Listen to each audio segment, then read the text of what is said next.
డబ్బులను కూడా చేయాలనేటటువంటిది. సుధాకర్ రెడ్డి గారు ఒకళ్ళు కాల్లో ఉన్నారు. సుధాకర్ రెడ్డి గారు చెప్పండి. టీచర్ భరత్ గారు, గుడ్ ఈవినింగ్ అండి. Good evening sir. ఉద్యోగ ఉపాధ్యాయుల తరఫున మా గొంతుగా మీరు పనిచేస్తున్నందుకు మా తరఫున ప్రత్యేకంగా కృతజ్ఞతలండి. అక్కడున్న జేఏసీ నాయకులందరికీ నమస్కారం సార్. క్షేత్ర స్థాయిలో ఉన్న సమస్యలు అర్థం చేసుకోవడానికి మనం చెప్పే ప్రయత్నం ఏ కాలం చెప్పినా కూడా వాళ్ళని బెదిరిస్తున్నారు, గట్టిగా మాట్లాడుతున్నారు. నాదొక చిన్న డౌట్ అండి. ఐఆర్ అనౌన్స్ చేసి దాదాపు 3 సంవత్సరాలైంది. ఇంత గ్యాప్ పీరియడ్ వచ్చినప్పుడు గతంలో గవర్నమెంట్ ఐఆర్ ను పెంచేది, పిఆర్సీ రిపోర్టు ఫిట్మెంట్ ఇవ్వడం లేట్ అయితే. ఒకటో అంశం, హెల్త్ కార్డ్స్ కి సంబంధించి అన్ని సంఘాల నాయకులు 1.5% బేసిక్ ఇస్తామని ఒప్పుకొని చాలా రోజులైందండి. మరి జూన్ 2 ఏఐ గారు ముహూర్తం పెట్టిండండి. జూన్ 2 అని ప్రతిసారి ఇంతకు ముందు జేఏసీ తరఫున బస్ యాత్ర చెప్పినప్పుడు కూడా హెల్త్ కార్డ్స్ అని చెప్పారు. ఇదే జూన్ 2 జూన్ 1 నేనే ఇస్తా అని చెప్పినట్టున్నారు కదా భరత్ గారు మీ లైవ్ డిబేట్ లో పాల్గొంటున్న అందరు కూడా ఇంతకు ముందు నెగటివ్ మాట్లాడిండ్రు. ఈ రోజు ఆశ్చర్యకరం ఏంటంటే బోధి వృక్షం కింద కూర్చున్నట్టు ఒకటేసారి అందరు పాజిటివ్ గా వచ్చింది. అది మంచి పరిణామం. అంటే లోపల ఏం జరిగిందో మనకు తెలియదు కదా, మంచిదే కదా. ముఖ్యమంత్రి మంచి పాజిటివ్ ఒక సామాన్య కార్యకర్తగా నా అభిప్రాయం వినండి. ఇప్పుడు సెప్టెంబర్ 1 రోజు సిపిఎస్ మీద అందరు ఎంప్లాయీస్ ధర్నా చేసిండ్రండి. సెప్టెంబర్ 2 రోజు గవర్నమెంట్ రైట్ అప్ రూపంలో ఒక నోట్స్ ఇచ్చిండ్రు ఏ డిపార్ట్మెంట్స్ ఏం చేయాలని. కానీ అది ఇంతవరకు ఒక్కటి కూడా ఇంప్లిమెంట్ కాలేదు. ఇంకొక ఆశ్చర్యకరమైన విషయం ఏంటంటే నెలకు 1000 కోట్లు 750 నుంచి 1000 కోట్లు పెంచినాం అనగానే సంతోషపడుతున్నారు. 6000 కోట్లు 3 నెలల్లో ఇస్తామంటే సంతోషపడుతున్నారు. కానీ ఒక విషయం మర్చిపోతున్నది ఏంటంటే అది మా సొమ్ము అండి, ప్రభుత్వం ఇచ్చే సొమ్ము కాదు. అది మేము దాచుకున్న సొమ్ము, మేము బ్యాంక్ లో పెట్టుకున్న లాంటి సొమ్ము. అది దానికి ఇవ్వడానికి వాయిదాలు ఎందుకో నాకు అర్థం కావట్లేదు. మా సొమ్ము ఎక్కడా డైవర్ట్ చేయకుండా ఉంచినట్లయితే ఇవ్వడం ఏమున్నదండి. ఇప్పుడు మీరు బ్యాంక్ లో అకౌంట్ లో మీరు 1,00,000 రూపాయలు పెట్టిండ్రు, మీరు ఎప్పుడు వచ్చారు రాస్తే అప్పుడు ఇవ్వాల్సిందే కదా మీకు. మరి ఇవ్వడానికి 100 రోజులు ఇస్తానన్నారు. 100 రోజులలో చెప్పిన హామీ. ప్రాబ్లం ఏంటంటే ఫ్రీబీస్ తో వచ్చే మళ్ళా సమస్య ఉచితాలతోటి ఏమైందంటే మీ పైసలు మీకు ఇవ్వడానికి చేస్తున్నారు. మీరు ఎలక్షన్ లో సంగతి చెప్పాలి పార్టీలు, ఈ పార్టీ ఆ పార్టీ అని కాదు. మీరు ఉచిత హామీలు ఇస్తే గనక మేము ఓడిస్తాం అని చెప్తే ఇంకో 3 రాజకీయ పార్టీలు ఉన్నాయి. 2 హామీలు ఇస్తే ఇంకో రాజకీయ పార్టీ వచ్చి ఉద్యోగులకు హామీ ఇస్తే వాళ్ళకి ఓటేస్తే మీరు మీ వాయిసే వినిపించకపోతే ఎలక్షన్ ముందు ఒకడు 5,000 పెన్షన్ ఇస్తే ఇంకోటి 10,000 ఇస్తా అంటాడు. అంతేనా? ఒక 1,00,000 ఇస్తా అంటే ఇంకోటి తులం బంగారం ఇస్తా అంటాడు, ఇంకోటి చంద్రబాబు తీసుకుపోతాడు. వాడు బస్సు ఫ్రీ అంటే ఇంకోటి MMTS రైలు ఫ్రీ అంటాడు. దాని బదులు మీరేం చెప్పాలంటే ఈ ఫ్రీ బీస్ ఇస్తే చిత్తుగా ఓడిస్తామని స్టేట్మెంట్ ఇవ్వండి అందరూ. మీరు కూడా మీ చేతిలో కాంట్రాక్ట్ అవుట్ సోర్సింగ్ అందరు కలిసి 15 లక్షలు 20 లక్షల ఓట్లు ఉంటాయి కదా, ఉండవా? ఎలక్షన్ కి భరత్ గారు, ఎలక్షన్ కి సంబంధించి ఒక ఎంప్లాయీ ఎలక్షన్ నోటిఫికేషన్ రాగానే ఏం ప్రచారం చేయొద్దు అనేది ఇమీడియట్ రిస్ట్రిక్షన్స్ వస్తున్నాయి. మాకు గనక స్వేచ్ఛ ఉంటే పరిస్థితులు చాలా తారుమారైతాయి. ఇప్పుడు మేము అడిగేది కూడా ఒకటే అండి, మా డబ్బులు దాచుకున్నాం, మాకు ఇవ్వడానికి వాయిదాలు ఎందుకు, పద్ధతులు ఎందుకండి? ఇప్పుడు డిఏ ప్రకటించారు. గతంలో జేఏసీ మీటింగ్ లో బస్ యాత్ర క్యాన్సిల్ చేసుకున్న రోజు డిఏ ప్రకటించిందండి. 30 వాయిదాలలో ప్రకటించిండ్రు. ఇంతవరకు ఒక్క డిఏ ఏరియర్స్ కూడా క్రెడిట్ కాలేదు. పెండింగ్ బిల్లులు అంటున్నారండి, పెండింగ్ బిల్లులు కాదండి అవి. వీటన్నిటికీ ప్రాబ్లం ఏంటంటే స్టేట్ దగ్గర డబ్బులు లేవు. డబ్బులు లేకపోవడానికి కారణం ఉచితాలు. అవునండి. ఇప్పుడు ఉచితాలు అంటే మంచి ఉచితాలు ఇస్తే పర్లేదు, మంచి ఉచితాలు ఇస్తే పర్లేదు. పెన్షన్ పాపం విడోస్ కి ఇవ్వాలి, వృద్ధులకు ఇవ్వాలి, అది పర్లేదు. కానీ మరీ ఎక్కువైపోయినాయి ఉచితాలు. 100 ఎకరాలు ఉన్నా రైతు బంధు ఇస్తా అంటే, లేకపోతే ఇంకేదో ఫ్రీ బస్ ఇస్తా అంటే ఎవడు అడిగాడు ఫ్రీ బస్ ఇస్తారు? భరత్ గారు సార్ ఒక్క నిమిషం వినండి. మీరు కొంచెం అంటే మీ యొక్క ఆవేదన 100కి 100% నేను ఏకీభవిస్తున్నా.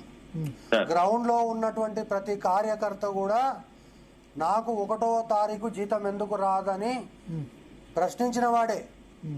తర్వాత నా పిఆర్సీ 5 సంవత్సరాలకు నాకు ఇవ్వాలనేటటువంటిదే ఉంది. తర్వాత మీరు అన్నట్టుగా ఈ యొక్క బకాయిలన్నీ కూడా మన బకాయిలే. మన సొమ్ము బకాయిలు కూడా కాదు సార్. మన సొమ్ము దాచుకుంటే డిఫాల్టర్ నేను చెప్పినాక మళ్ళీ ఆగండి అంటే ఏంటంటే ఎవరిని అడిగితే వాళ్ళని ఆగండి అంటున్నారు. ఆగండి అనే చెప్తున్నాను. నేను మాట్లాడిన తర్వాత మీరు మాట్లాడినప్పుడు నేను మాట్లాడలే కదా, చెప్పండి, వినాలే కదా, ఓపిక ఉండాలి కదా. చెప్పండి. నేను అనేది ఏంటంటే ఈ రోజు ఉన్నటువంటి రాష్ట్ర ఆర్థిక పరిస్థితుల్లో ఈరోజు ఒక కార్యకర్తగా నేను ఫోన్లో మాట్లాడితే నీకు చాలా విషయాలు చెప్పేవాడిని. కానీ అయినప్పటికీ కూడా ఈరోజు రాష్ట్రంలో ఉన్నటువంటి జనాభాలో మనం 2%. ఈరోజు రాష్ట్రంలో ఉన్నటువంటి సంక్షేమ పథకాలన్నీ ఆపేయాలంటే నేను ఇక్కడ స్పష్టంగా చెప్పగలుగుతా, ఎవరికి కూడా ప్రీబీసీ ఇవ్వద్దు అనేది నా యొక్క వ్యక్తిగతమైనటువంటి అభిప్రాయం. కానీ ఈరోజు రాష్ట్రంలో ప్రీబీఎస్సీ ఇవ్వద్దు అని అంటే ఈరోజు రాష్ట్రంలో గతంలో అవుట్ సోర్సింగ్ కాంట్రాక్టు, ప్రభుత్వ రంగ సంస్థలు, కేంద్ర ప్రభుత్వ ఉద్యోగులు ఇవన్నీ కలిపితే 2% వస్తారా? ఎక్కువ అంతే.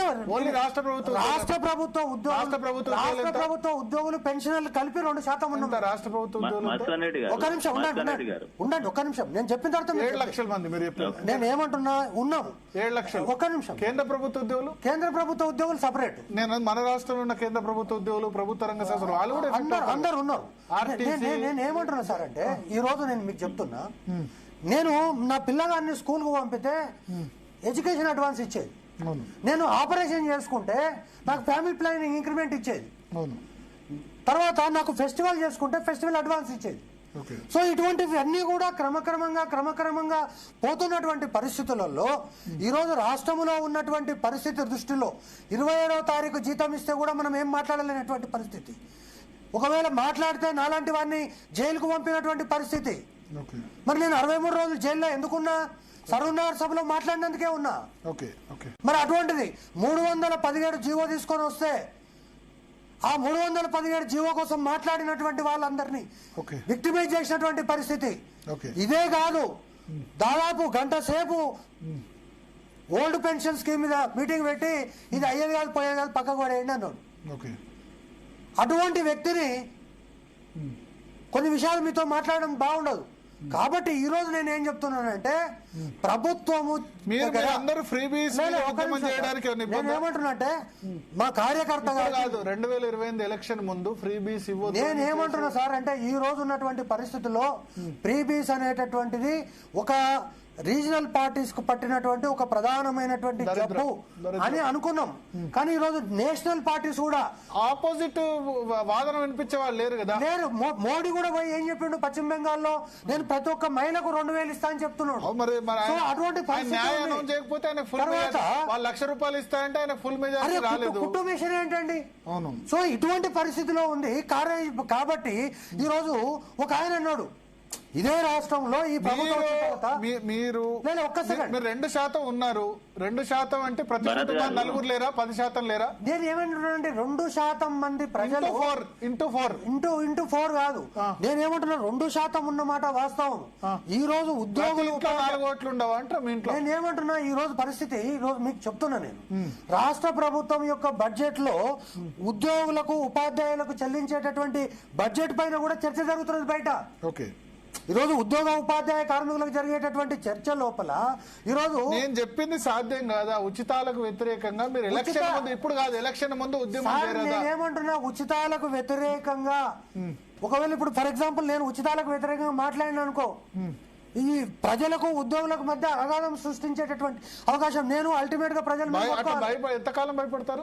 భయపడతామంటే పొలిటికల్ వ్యతిరేకంగా ప్రజలు కూడా ఉన్నారు చాలా మంది. సార్ ఈ రోజు ఎందుకు ఫ్రీ బస్ అంటున్నారు? మాకు ఫ్రీ బస్ ఎంతకాలం భయపడతారంటే నేను ఒక ఉదాహరణ చెప్తాను. నేను ఎవరు భయపడతారని చెప్పి శ్రీలంకనో ఇరానో కావాలన్నా భయపడతారని చెప్పి కూడా అంటారేమో. టీవీ చర్చలు పెట్టేందుకు ఉచితాలకు వ్యతిరేకం, పేదలకు వ్యతిరేకం నేను భయపడతారా? మీరు భయపడతలేరు. I'm trying to build a narrative. ఏంటంటే ఒక్క రాజకీయ పార్టీ అయినా మీకు 10%, మాకు 10 లక్షల ఓట్లు వస్తాయంటే ఫ్రీ బీస్ మేము ఇవ్వమని చెప్పి అనౌన్స్ చేయొచ్చు. చేయాలి. ఓ 10% మంది అయితే చేస్తారు కదా, 10% ఓట్ల తక్కువ చేయొచ్చు. మీరు ఉద్యమం చేస్తే 5,000 పెన్షన్ ఇస్తా అన్నాడు, 4,000 ఇవ్వచ్చు. నువ్వు 5,000 పెన్షన్ ఇస్తా, 10,000 పెన్షన్ ఇస్తా అంటే నాకు జీతం కరెక్ట్ రాదు, నాకు లేట్ అవుతుందని మీరు గ్రహించాలి కదా. నేను ఈ రోజు మీకు చెప్తున్నా 2029లో మనం చేసే మనం చెప్పేది కరెక్ట్ అయినప్పుడు ఎదుటివాడు ఏమనుకుంటాడో భయపడాల్సిన అవసరం లేదు. 2029 ఎన్నికల్లో సిబిలకు సంబంధించి తెలంగాణ రాష్ట్రంలో ప్రపంచ రికార్డు నెలకొల్పోతే మీరు చూడండి. అందుకనే చెప్తున్నా అదే. ఎందుకంటే వాళ్ళు ఏమనుకుంటున్నారు, మనము కాళేశ్వరం కడితే లాభం లేదు, ఇంకోటి కడితే లాభం లేదు, 25 టీవీలు పెడితే గెలుస్తుంటామని ఒకడు ఆయన అంటాడు. అరే మేము ప్రీబీలు ఏమని, మొన్న మాకు ఫస్ట్ జీతాలు ఇస్తే రైతులకు ఆపి మాకు జీతాలు ఇచ్చిందని మాట్లాడిన వాళ్ళు రాజకీయ పార్టీ నాయకులు కూడా ఉన్నారు. ఫ్రీ బీస్ ఇస్తేనే గెలుస్తారంటే జగన్ 11 సీట్లు ఎందుకు వస్తాయి? నవరత్నాలు ఏముంది చెప్తున్నా. కేసీఆర్ ఎన్ని ఫ్రీ బీస్ ఇచ్చాడు? నేనేమంటున్నా, అక్కడ కెమిస్ట్రీ ఏంటంటే ఓన్లీ ఫ్రీ బీ మీద ఆధారపడ్డాడు, మిగతా విషయాలను వదిలిపెట్టి. అది తప్పు జరిగింది. ఇప్పుడు కేసీఆర్ ఇవ్వండి. నేనేమంటున్నా, జగన్ ఓటానికి కారణాలు చెప్పండి. సదానంద గౌడ్ గారు,